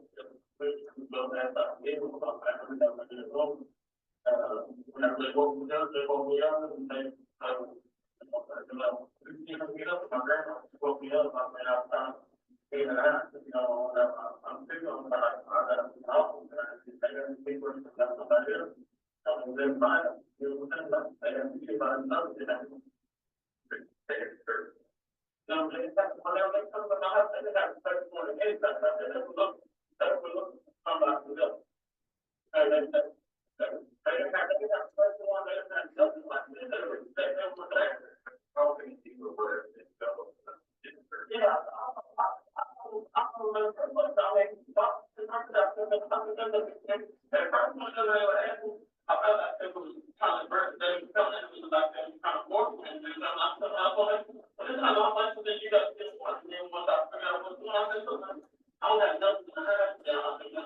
Go back to the five and eight, get you back on track. Oh, that's those couple of things here.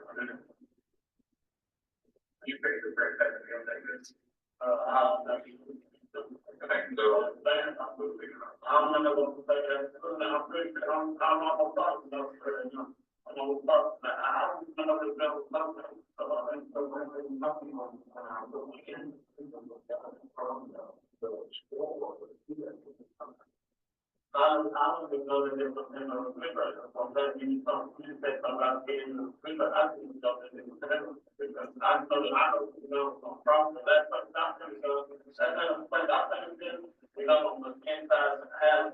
On the next was TV was the person who was outside, I think it's my girlfriend who's outside, so I mean, the road, my house, out somewhere, and they was in some kind of argument or something, and he doesn't got to move outside, and that's when I told them, got to move outside. You know, that, and the 26, not the 26, I put my in front of my people, but for right.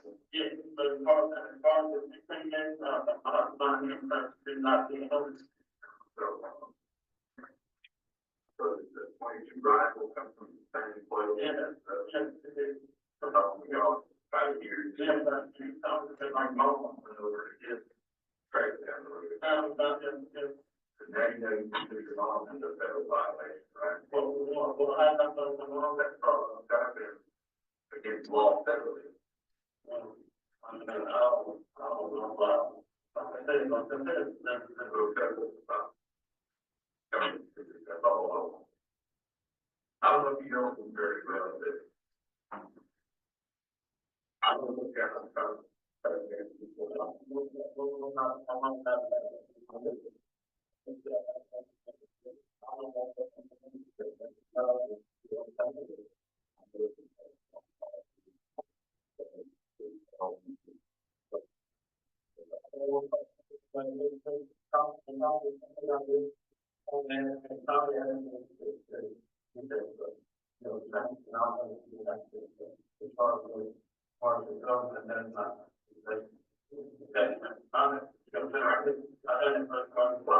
Why did you get rid of it? I didn't know myself, like I did myself, I'm not perfect.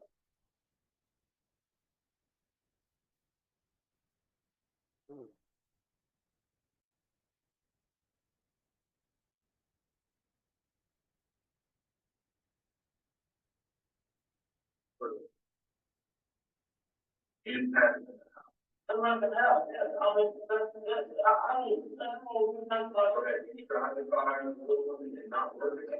No, it's not one person, that's something that's fine, and we did not have fun against. Did he try to fire him? I did, he did, and it looked like it was, when it first got there, it was kind of roughed up, you know what I'm saying? And it looked like somebody like he tried to clean it up, but I don't know, because I just know that it does, I know for sure that it does not have fire, and I know it's doing nothing. I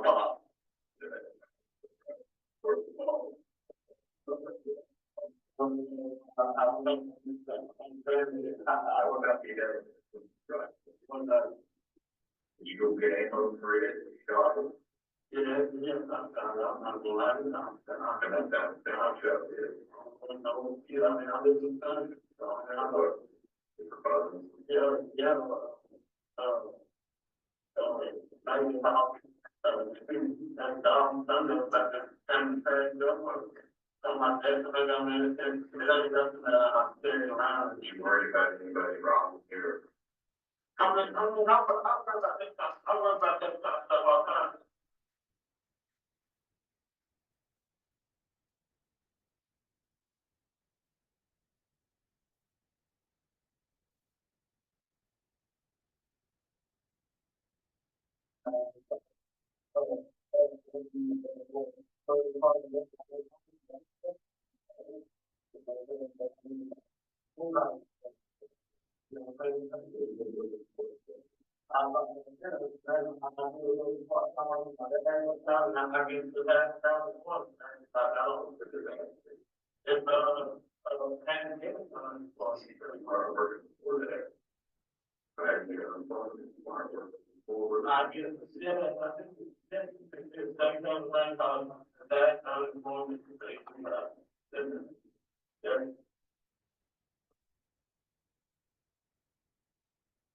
And Agent Petrie, I just have a couple of follow-up questions. Was there anything that stood out to you about Mr. Young's discussion about firing the 22 rifle? Yeah, my knowledge of the investigation, the 22 rifles in close proximity to the to the sawed-off shotgun. And what would that, the proximity and firing the 22, what would that indicate to you? The knowledge that the firearms are there, knew that one worked and one didn't, which meant must have tried, or he's told me that somebody else did, but And there was some discussion about a firing pin, and you had mentioned that it doesn't matter according to the law. Does not having a firing pin, does that make a weapon not a firearm? no, it just says it has to be readily converted or is intended to be fired by the means of an explosion. A firearm itself is a weapon, whether it's fired or not. It can be pointed at somebody and have the same intention. But if it's created to be a firearm, then it's a firearm. And then your discussion about the fingerprints on the shotgun seemed Mr. Young was kind of equivocating there. What does that tell you in your experience as an agent? That's a typical question I ask because a lot of people watch CSI, think that we get fingerprints off of everything, which is not accurate at all, especially when they're dealing a weapon like this. But what it does is it gives a measure of truthfulness. And when I saw him start to stammer and sputter, which is a common deceptive technique, I knew that he was probably worried about that question. And then when you mentioned not looking to charge Mr. Young's mom, can you go into that a little bit and that exchange? Correct. Throughout that interview, Mr. Young was trying to what I considered minimize his criminal involvement with this. He knew I was questioning him about it. So ways of doing that are to minimize what I knew or what I had, and then also try to place the blame on others. I could tell throughout the interview that although he acknowledged he knew it was there and in its presence, he was trying to say that his mother went and got it after he initially told me that Mr. Waddell called him. He said that Mr. Waddell, his mother went and retrieved them and then brought them back to the house, which I informed him that is a violation of federal law because that's a prohibited weapon. And I wasn't looking to get his mother in trouble. The charge, when I used the word charge, meant get your mother in trouble. I just wanted the truth. I could tell that he was trying to deflect. And then last question, are you familiar with, to your knowledge and experience, is there a definition for an antique gun? Yes. And would this firearm meet that definition? No. Antique firearms are like muzzle loading firearms, black powder. They use an antique ignition source, or if they're manufactured prior to 1898. I'm familiar with these firearms. They were manufactured well after the 1900s, and it doesn't use an antique ignition system and doesn't take black powder. So it's what we consider a modern firearm. Okay. Your Honor, state passes the witness. Mr. Stevens, your witness. Thank you, Your Honor. Special Agent Petrie, I'm Bill Stevens. I'm going to ask some questions. If I don't make sense, please just stop me. Yes, sir. All right. Now, was Mr. Young pretty much cooperative throughout that entire interview? Yes. And he did start off at first, correct me if I'm wrong, but didn't he start off at first telling you that his mom is the one that put the shotgun and also a TV in her trailer?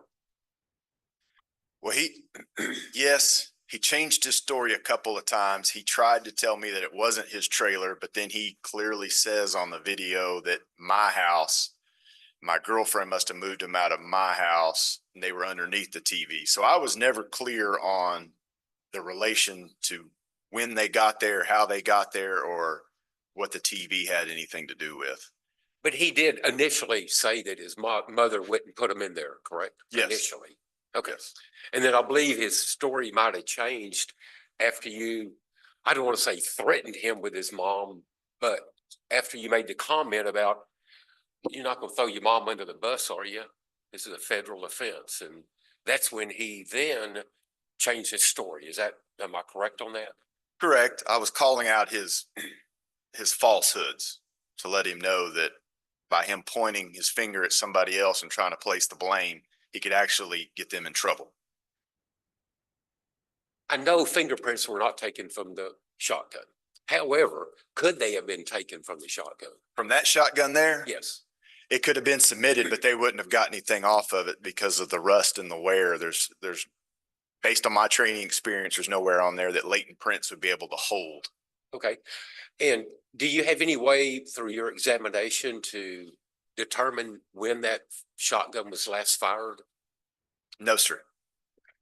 So it might not have been fired for 30 years for all we know. Is that correct? Possible.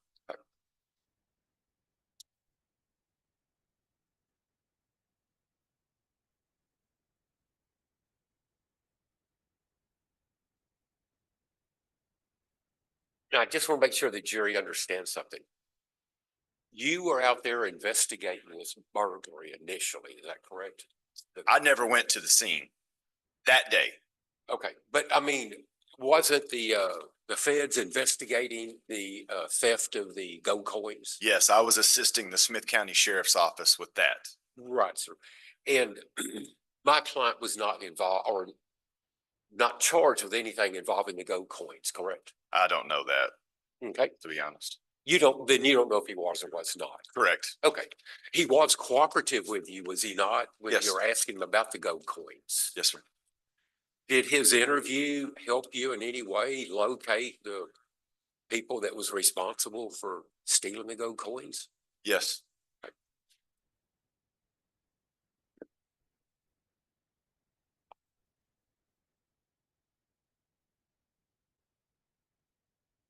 Pass the witness, Ron. Mr. Harwell, your witness. Thank you, Your Honor. Just real quick follow-up, Agent Petrie, mentioned earlier that without a firing pin, it's still a firearm. So kind of a follow-up question to that, without a firing pin, would it still be a prohibited weapon? Correct. State pass the witness, Your Honor. Mr. Steven, No further questions. any objection to Agent Petrie being finally excused? Your Honor, state would ask that he be subject to recall, but no objection to just being within a phone call. Okay, Agent Petrie, so you're still able to discuss your testimony with anyone else, allow them to discuss their testimony with you, not required to stay in the courthouse, but subject to recall by both the state. Yeah, what you're saying.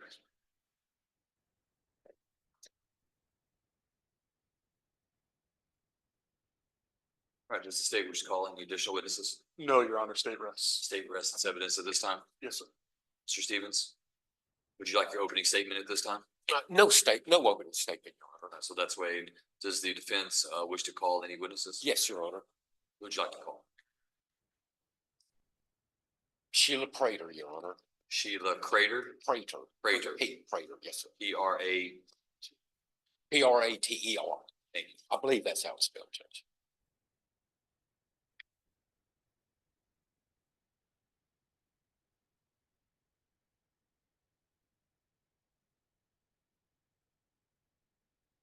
Crater, before you step in there, I'm gonna ask that you raise your right hand. So the place you know, you swear that the testimony of the court today will be the truth, the whole truth, and nothing but the truth. So, thank you, ma'am. Once you're still up, because you, okay, that chair does move around, so you can adjust it. Just make sure I see that you have your cell phone. If you wouldn't mind, just like, get him, he does have that, let him have that, so make sure it's really quiet.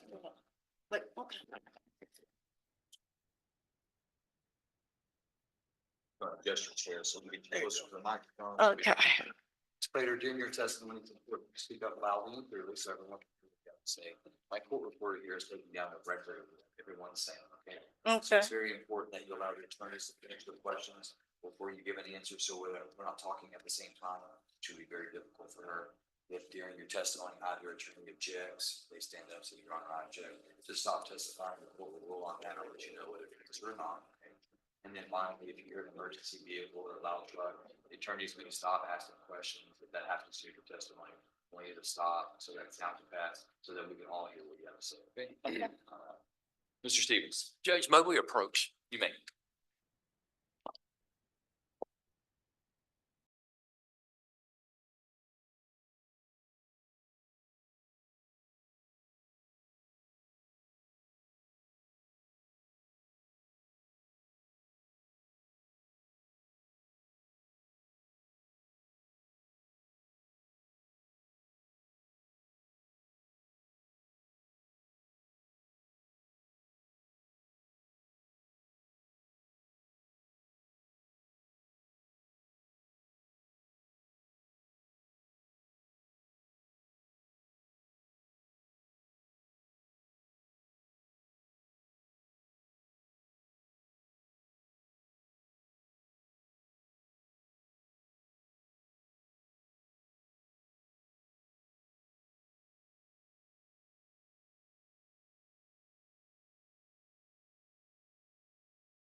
Ladies and gentlemen, there's a legal issue that must take up outside the residence. So I'm gonna put you in recess. I'm not sure how soon.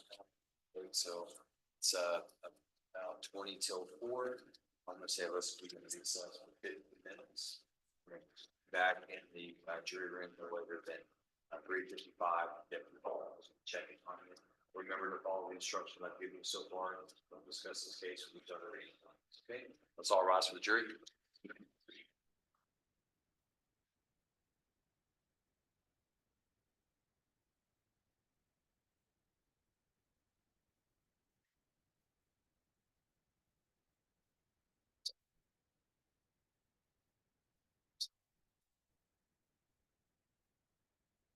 So that's what we're doing. And he said, let's take the jury out. So I took it to the side of the case. You said it on the other.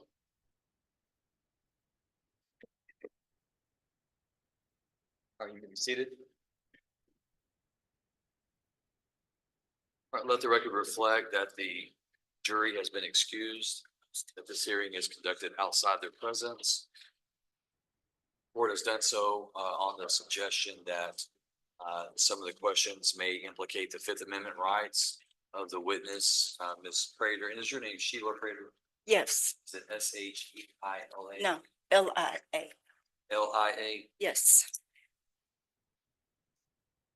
Is it PRATER? yes. Thank you, ma'am. And so I think at this time, what I would do is just allow you, Mr. Stevens, to just summarize what issues that you believe are going to be the subject of Ms. Prater's testimony that could implicate her Fifth Amendment rights. Yes, Your Honor.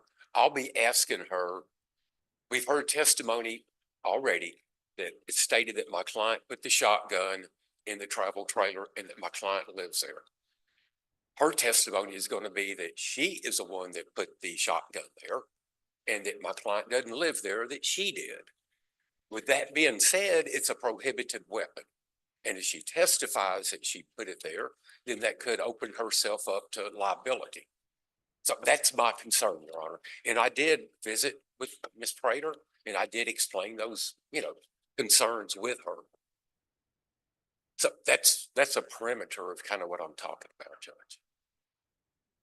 Any response from the state?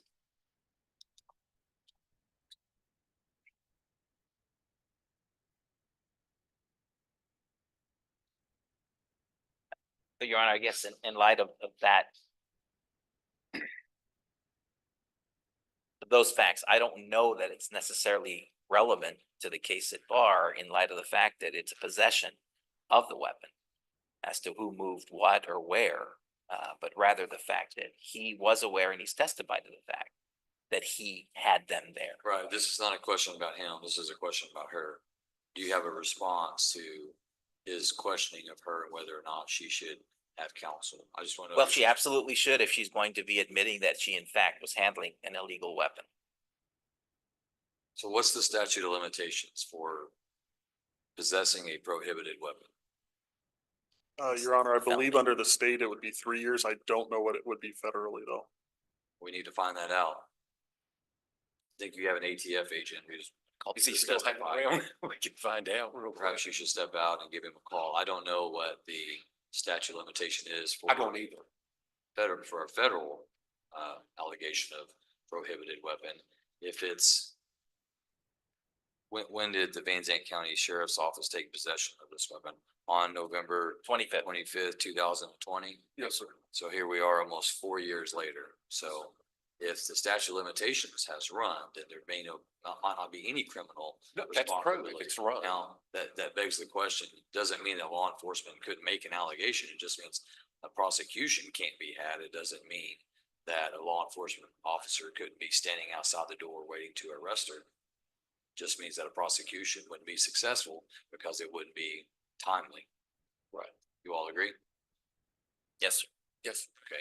So what I would like to do is I'm going to stand in recess for a few minutes. I would ask the state to contact Agent Petrie and see if you can get a quick answer for the court and a reference to the CFR that or whatever, or USC, whatever the reference is.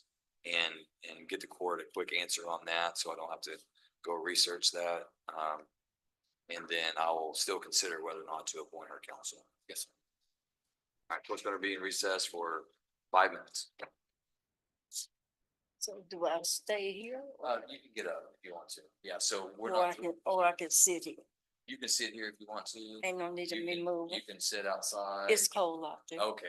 If you're fine, just where you are. Thank you. You'll be here. All right, we're back on the record. Cause number CR 21-98, State of Texas versus Reginald Hoyt Young II. This is a hearing outside the presence of the jury. Due to the nature of the direct examination and potential cross-examination of this witness, Miss Sheila Prater, the court finds that her Fifth Amendment rights against self-incrimination could become an issue.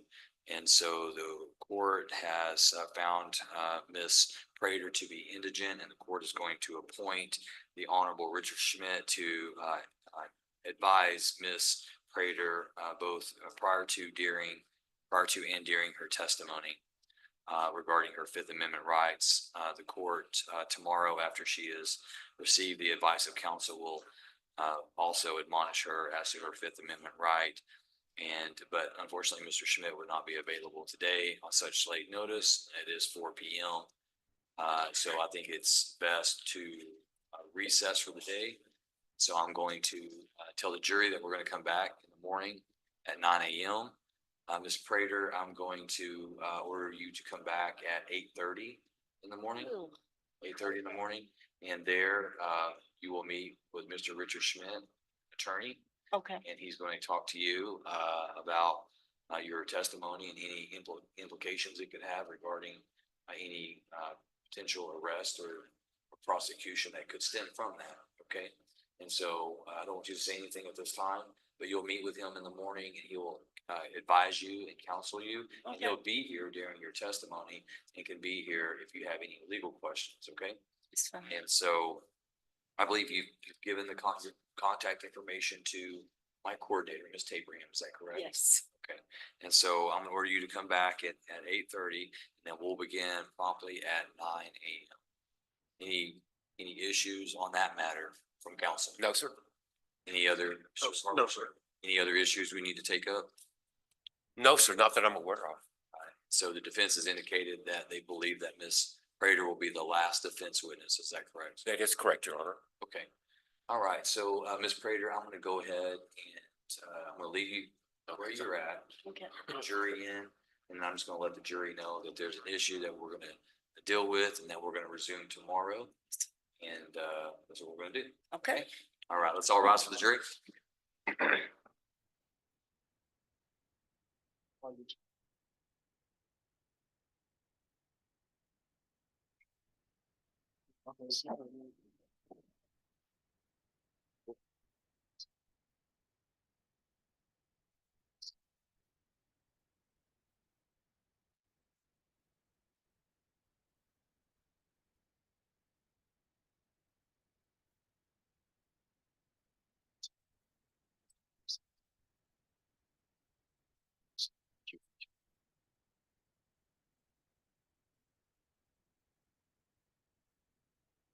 All right. Thank you. You may be seated.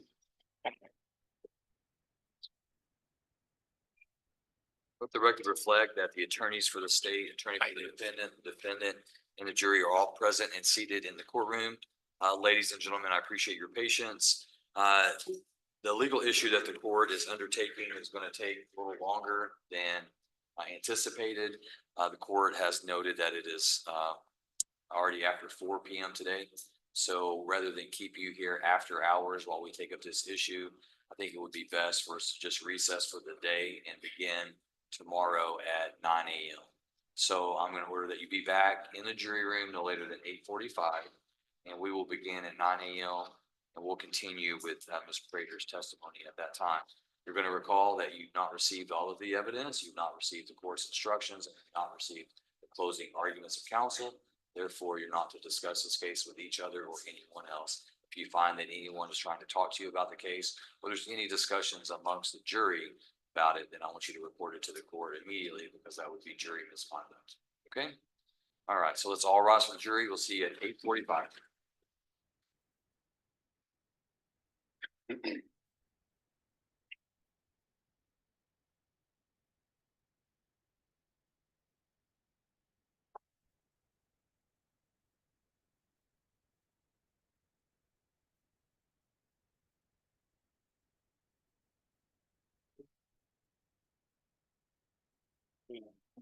See what I'm getting, just.